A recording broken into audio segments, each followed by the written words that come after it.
বাংলাদেশের টাকা আর American dollar কি সমান? সোশ্যাল মিডিয়ার ইনকাম কিন্তু বন্যার পানির কখনো পারে কখনো অরিজিনাল কন্টেন্ট কে শুধুমাত্র তারাই টিকে থাকতে পারবে। প্রথম প্রশ্ন প্লিজ। আমাকে কথা বলার সুযোগ করে দেওয়ার জন্য ধন্যবাদ জানাচ্ছি। প্রথমে আমি ভাইকে একটা প্রশ্ন করতে চাই। আমি নতুন ক্রিয়েটর, চেষ্টা করে যাচ্ছি কাজ করার জন্য, কিন্তু আমি রিসেন্ট কন্টেন্ট মনিটাইজেশন পাওয়ার পরে আমি কিন্তু চলে হতাশ। আসলে যে পরিমাণে ইনকাম দিচ্ছে বর্তমানে ফেসবুক, আসলে আমরা কি এখানে টিকে থাকতে পারবো কিনা, ফার্স্ট প্রশ্ন। এবং আসলে যদি নিয়মিত আমরা কন্টেন্ট ক্রিয়েট করে যাই তাহলে এখানে আসলে আমাদের ফিউচার কতটুকু? বিসমিল্লাহির রহমানির রহিম। অসংখ্য ধন্যবাদ ভাই, চমৎকার একটা প্রশ্ন করেছেন যে আমরা টিকে থাকতে পারবো কিনা। তো আমি এতটুকু বলতে চাই যে যারা পরিশ্রম করছেন, organic content creator, original content creator, শুধুমাত্র তারাই টিকে থাকতে পারবে। এটা হচ্ছে কথা, শুধু তারাই যারা এটাকে প্রফেশনাল হিসেবে নিয়েছে। জি পিটিএ পারছে, আচ্ছা আচ্ছা, প্রফেশনাল হিসেবে নিয়েছে। তবে আপনাদেরকে যে পরামর্শটা আমি দিব, সবাইকে দেই, আপনারা এই কাজটাকে কখনো প্রাইমারি হিসেবে নেবেন না। প্রাইমারি হিসেবে কখনোই নেবেন না, এটা অনেক ভুল ডিসিশন। কারণ সোশ্যাল মিডিয়ার ইনকাম কিন্তু বন্যার পানির মতো, কখনো বাড়ে কখনো কমে। এবং বর্তমানে দেখা যাচ্ছে যে ইনকাম কম, এটা আমরা ইউনিভার্সালি সবাই জানি। বাট কিছু কিছু ফেসবুক আইডি পেজে কিন্তু ইনকাম ভালো দিচ্ছে, সেটা আমি নিজে দেখেছি। সুমন ভাই আছে মনে হয়, সুমন ভাই জানে সেটা। অনেক আইডিতে কিন্তু এখনো কিন্তু ইনকাম ভালো দিচ্ছে। তো যে কারণে আপনারা এটাকে প্রাইমারি মনে করবেন না, এটা হচ্ছে সেকেন্ডারি। অন্যান্য যে কাজগুলো আপনারা যে কাজে আছেন, যে পেশায় আছেন, আপনাদের যে প্রফেশন, যে কাজই হোক, সেটা ওইটাকে ঠিক রেখে এই কাজটা করতে হবে। এই হচ্ছে বিষয়। ইনকাম বাড়ার ব্যাপারে এটা সম্পূর্ণ নির্ভর করা হচ্ছে বিজ্ঞাপনের উপরে, অ্যাডভার্টাইজমেন্ট।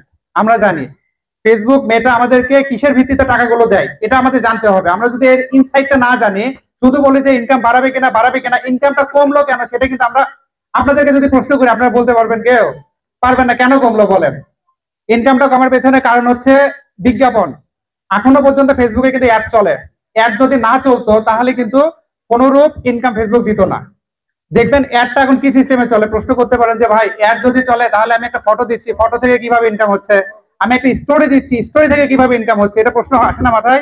এটা কিভাবে সম্ভব? ভিডিওতে না হয় অ্যাড শো করে, ছবিতে কেমনে অ্যাড শো করে? দেখবেন আপনার প্রোফাইল যারাই ভিজিট করবে, দুইটা রিল যদি প্লে করে, দুইটা চারটা রিল প্লে, আপনারা যে কারো ভিডিও, আপনারা যে কোনো ভিডিও ফর ইউ থেকে হোক বা ভিডিও ট্যাব থেকে হোক, যখন দেখেন, দেখতে দেখতে দেখবেন ওর ভিতরে একটা অ্যাড চলে আসে এবং এটা আলাদা একটা রিল হিসেবে আসে। এখন দেখছেন কিনা আপনারা এরকম? একটা আমরা স্ক্রল করতে 5টা ভিডিওর পরে একটা সরাসরি মানে অ্যাডই আসতেছে, স্পন্সর্ড ভিডিও। ওইটা থেকে আমরা টাকাটা পাচ্ছি, কারণ এখানে বিজ্ঞাপনদাতা যারা আছে তারা এখানে বিনিয়োগ করেছে।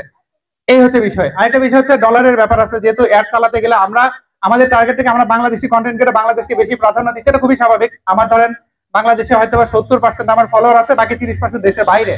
আপনার যখন কন্টেন্ট দেশের বাইরে বেশি ভিউ হবে, তখন বেশি রেভিনিউ জেনারেট করতে পারবেন। ঠিক আছে? দেশের বাইরে যে কারণে ফানি কন্টেন্ট গুলো যারা তৈরি করে, এই ভিডিওগুলো থেকে ভালো ইনকাম হয়, কারণ ওগুলোতে কোনো মানুষের ভয়েস থাকে না, বিভিন্ন সাউন্ড ইফেক্ট ব্যবহার করে, এবং এই কন্টেন্ট গুলো দেশের বাইরে বেশি ভিউ হয়। বাংলাদেশের টাকা আর আমেরিকান ডলার কি সমান? সমান না, পার্থক্য আছে। এই কারণে কিন্তু আমাদের এই রেভিনিউটা আমাদের কম বেশি হয়ে থাকে। এটা হচ্ছে মূল কারণ। তো যাই হোক, আমি আশাবাদী ইনশাল্লাহ। আমি বলছি যে আমি যেহেতু কাজ করছি, ইনকাম কম থাকার পর আমি কিন্তু কাজ করে যাচ্ছি এভরিডে। প্রত্যেকটা দিন আমি আমার প্রত্যেকটা পেজে ভিডিও দেই, একদিনও মিস নাই।